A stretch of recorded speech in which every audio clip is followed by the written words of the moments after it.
These rugs were woven in the country of Iran. Have you ever wondered how rugs are made?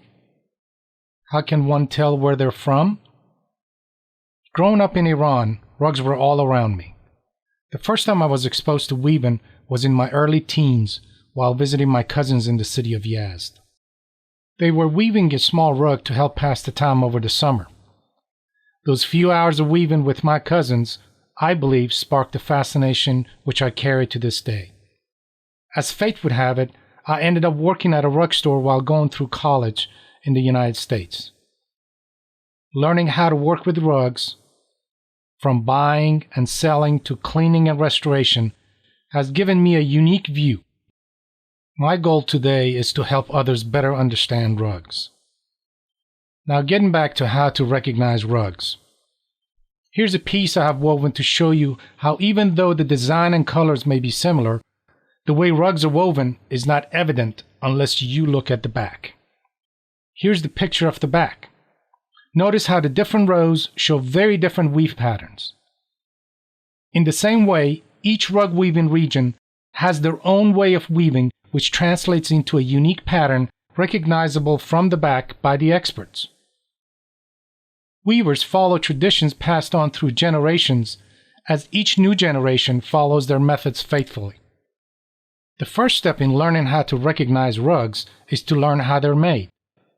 This video will show you exactly how a handmade rug is woven. Of course, I will be showing you one weave pattern, but the general principles of how a rug is made is the same. Also, there may be different ways of accomplishing the same steps, so it is important that you focus on what is being done and why, rather than necessarily how it's being done. Weaving is a technique of producing fabrics by intertwining two separate yarns or threads at right angles to form a fabric or cloth. The two threads are called warp and weft. Warps are going up and down vertically, and the wefts go side to side horizontally. A piece of burlap is a great example of the early fabrics. Fabrics are woven on a loom, which is a frame that holds the warp threads in place while weft is woven through them. Handmade rugs use these same principles with, of course, the addition of the hand-tied knots, which we will see shortly. There are three major steps in weaving a rug. 1 is to build the foundation. 2 is weaving the rug itself. And 3 is about finishing a rug. This is the design we're going to weave today. A rug design is typically drawn on grit paper called a cartoon. It helps the weaver keep track of the pattern and color changes. Each square represents a hand-tied knot. Of course, some weavers have traditional designs memorized in their head, and some may improvise along the way. No matter what the design will be, they have to decide how wide and long the rug will be before they begin. Once we decide how large the rug will be, we will need a strong frame called a loom to withstand the high pressures while weaving a rug. Note that our weft and warps are made of cotton. As mentioned earlier, step 1 in making a rug is to build a foundation. Again, the fundamental principle of all woven fabrics is the intertwining or interlocking between warps and wefts. This picture shows you exactly what I'm talking about. The strings going up and down are called warps, and the ones going horizontally from side to side are called wefts. Each hand-tied knot is wrapped around 2 warp strings. Depending on how many knots our rug will have horizontally, it will dictate how many warps we will need. Our design has 23 knots on each horizontal row, so we'll need double that number, or 46 warps. Also, we will need 4 additional pieces of warp on both sides of the rug as a selvage, which will provide protection from wear on the edges. So in total, we need 54 warps, 46 for the rug design and 8 for the edges.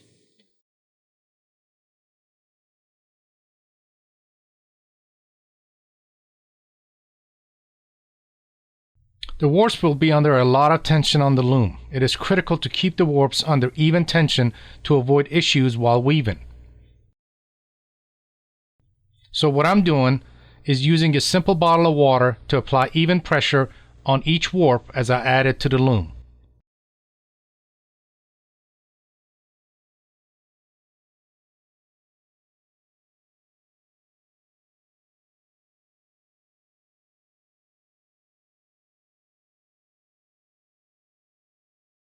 Notice the two strings which I'm alternately going over and under as the warp goes up and down. As you will see later, keeping the warps separated is a critical part of the weaving process, and we need to get this part right.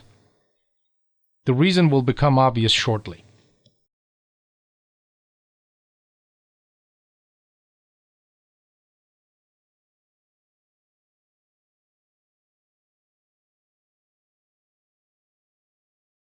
We continue adding warps until we reach the desired number, which is dictated by our design, in this case 54 warps.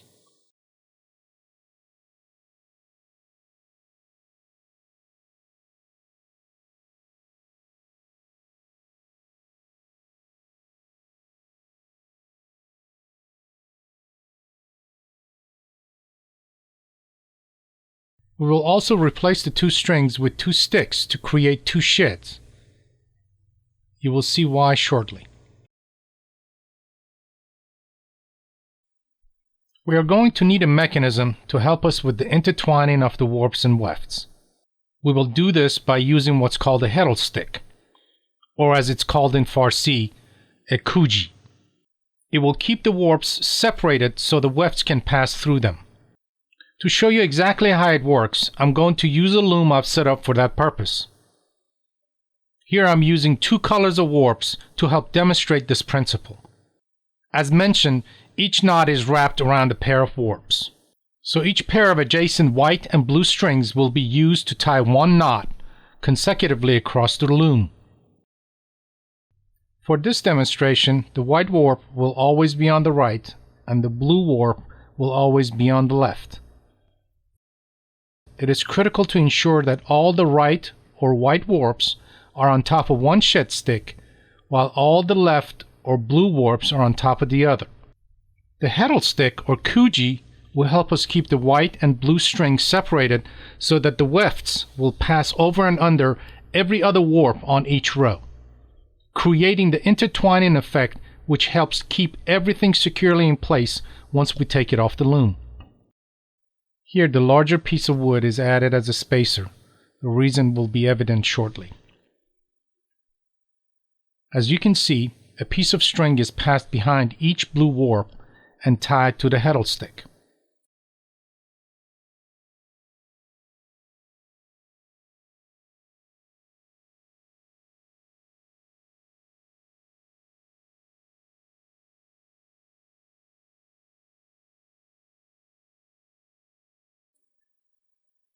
Here is a back view so you can see exactly how it works. Wrapping around the blue warps to keep them separated.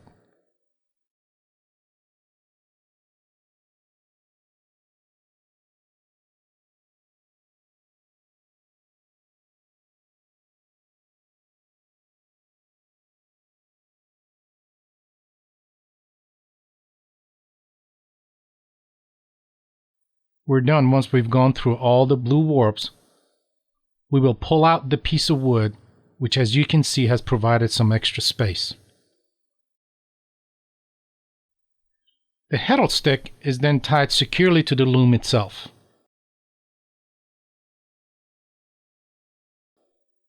This is how it works.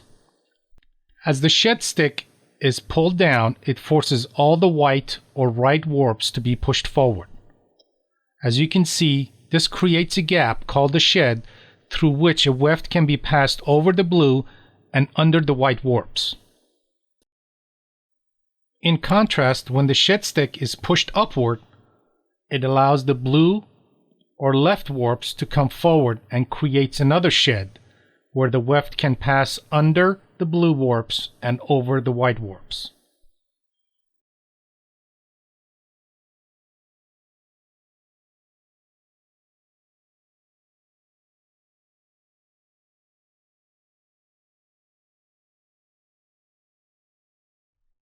This piece of white paper demonstrates the principle again.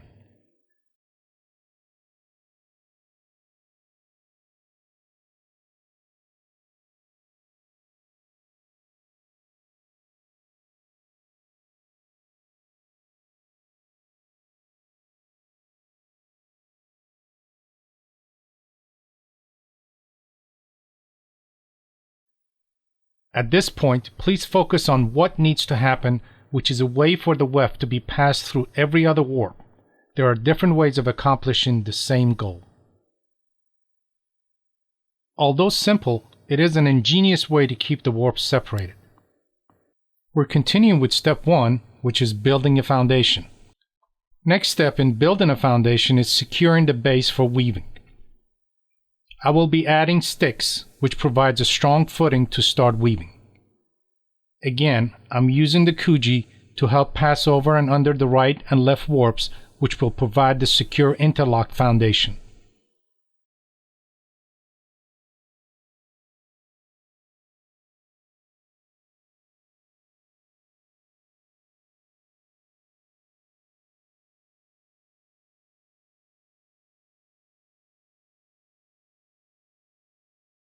Double knots are used to keep the rug from unraveling once the rug is taken off the loom, and from years of wear and use.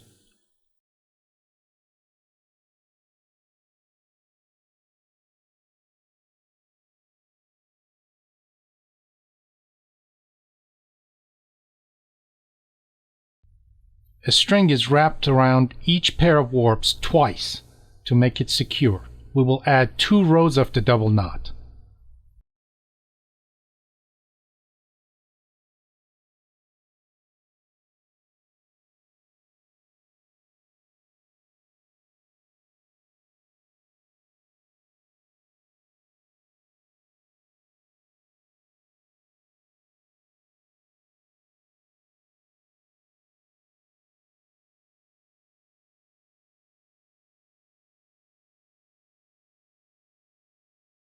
As you recall, the strings going side to side horizontally are called wefts. We'll use a simple tool with a hook to pass the weft through the warps. The shed stick is up, so all the left or blue warps are pushed forward. It is then beaten down using this tool, which looks like a comb.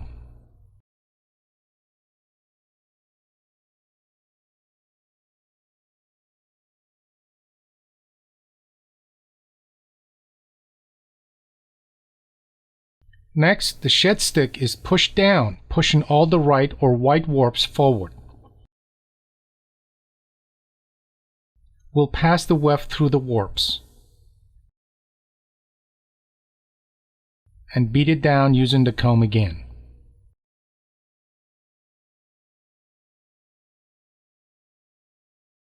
This process is repeated, as we'll see shortly. Now we're back to our loom to continue with our rug. Notice that I've completed the Herald Stick and have built a foundation by adding the sticks and tying double knots. Now we're ready for step 2, weaving. Again, wefts are strings going side to side horizontally. The shed stick is down, so all the right warps are pushed forward. We'll use the tool with a hook to pass the weft through the warps.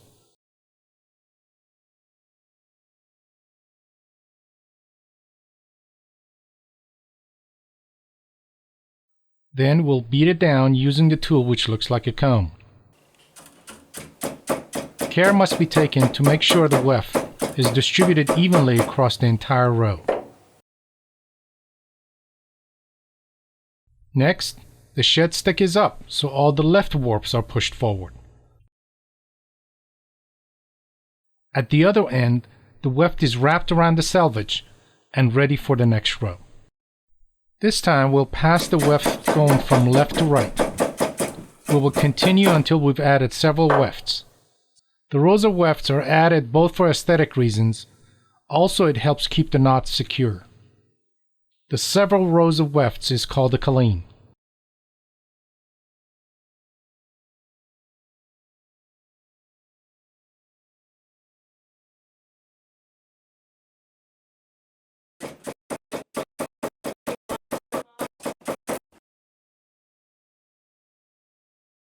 Also, if you look closely, you will see the formation, which looks like a piece of burlap. Once the kaleem is done, we're ready to start tying knots following our design. Let's go back to the other loom again to see how the knots are formed. Each knot is wrapped around 2 warps, that is one white and one blue. There are 2 main types of knots. One is called the Persian knot, the other is called the Turkish knot, or Azari in Farsi. I have isolated 2 warps for a close-up on how the knot is tied. I'm using a tool which is a sharp knife with a hook at the end of it. The knot material, which is wool, passes between the 2 warps, travels under the right warp, and comes out on the right side, then goes over and around the left warp, and then it's pulled out from between the 2 warps. We'll look at this a few times.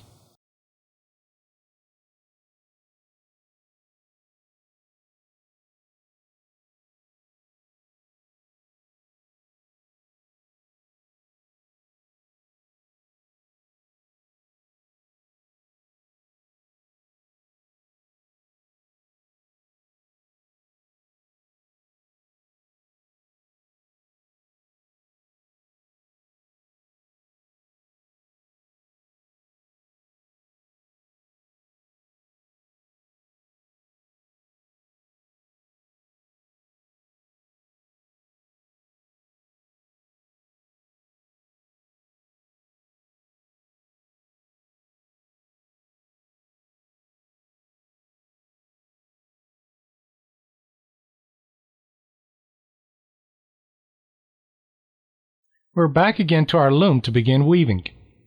Referring back to our cartoon, our first row of knots will be in blue. We'll begin to add the knots.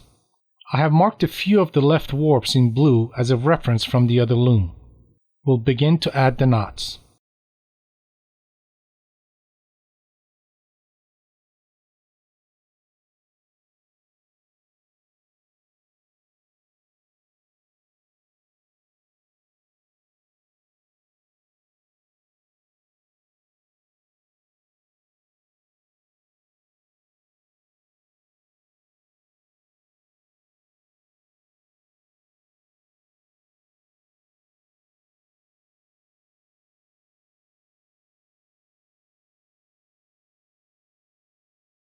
Once the row of knots is complete, we'll add a weft to keep the knots secure.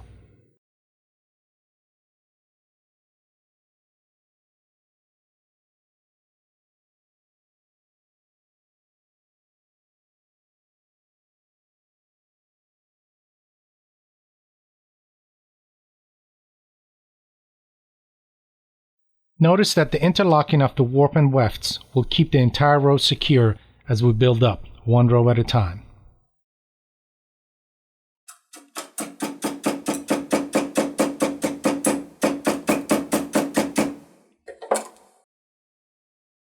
The edges of rugs are called selvages, where the wefts are wrapped before we begin the next row of knots. Later we will add an overcast, which helps with aesthetics and protect the rug from wear on the edges. Remember, I used 4 warps on each side for the selvage. This rug will only have 1 weft for each row of knots. Some rugs may have 2, 3, or more wefts for each row. Once the knots and the weft are added, we will use a pair of traditional scissors to trim the excess wool from the knots.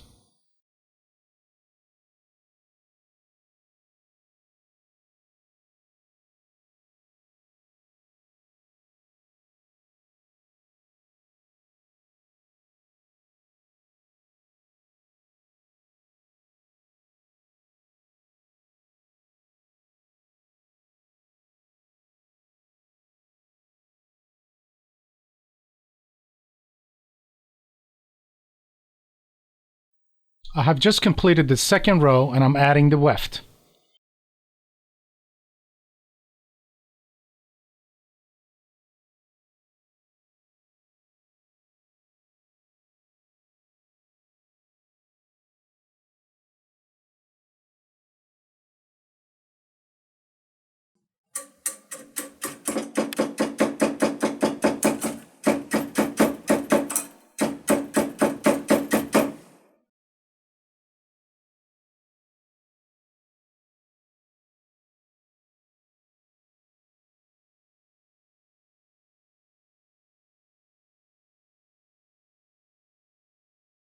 Couple of things to mention.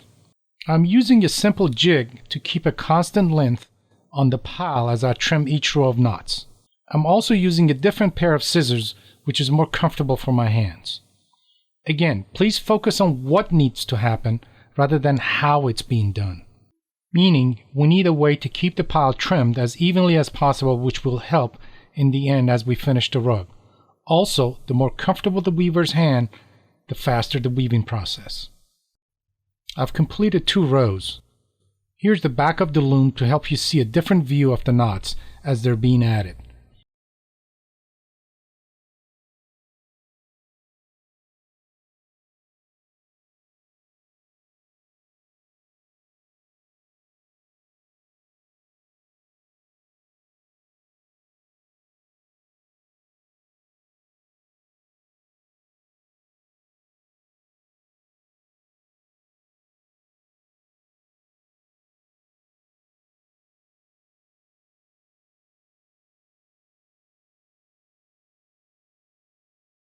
We will again add a weft. This process will be repeated until the rug is finished.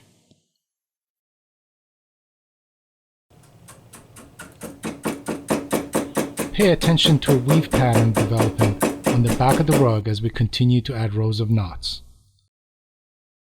Experts will always examine the back of the rug as the weave pattern will provide clues on where the rug was woven originally. Let me be clear, this rug is actually being woven by me in Chattanooga, Tennessee. I am, however, using similar techniques used in the city of Malayer in Iran.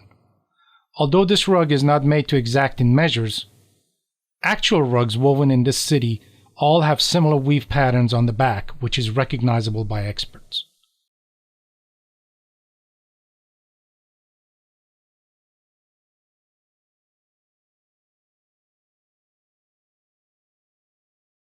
After we have woven 5 rows of blue knots, according to our design, it is time to add a new color to the weave.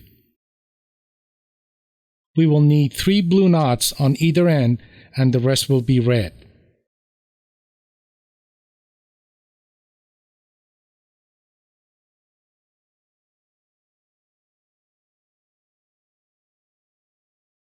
After weaving 4 rows with red, we'll need to add more colors.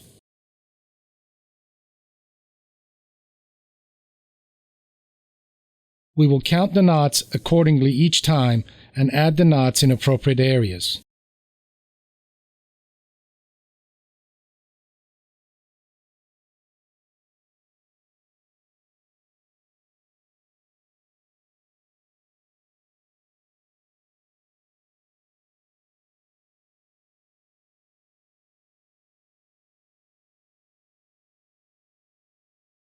Color change is a critical part of rug weaving, as you can imagine.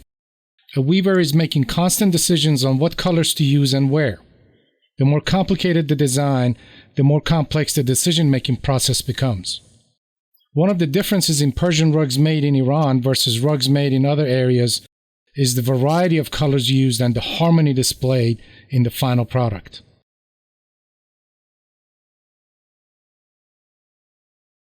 Here's how the rug looks halfway through the weaving. Again, notice the weave on the back of the rug.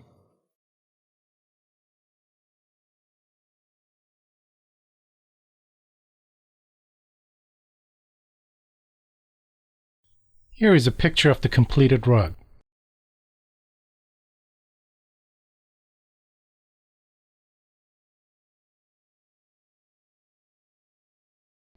We will now repeat the process from the beginning of the rug in reverse, meaning that we will add several rows of wefts, which are known as a colleen, and we will finish with 2 rows of double knots.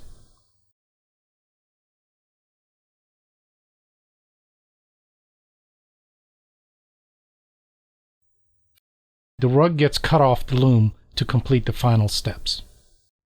One of the final steps is adding an overcast to the selvage to protect the edges from wear and tear. Here's how the overcast gets added to the rug.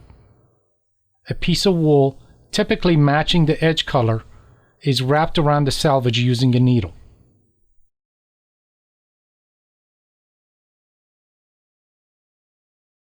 This process is repeated on both sides of the rug.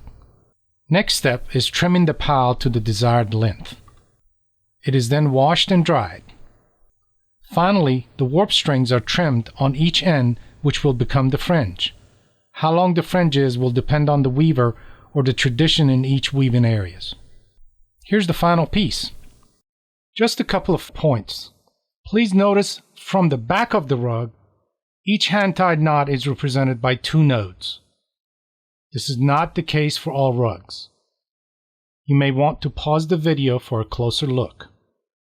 As I mentioned earlier, I have used similar weaving techniques as applied in the city of Maloyer in Iran.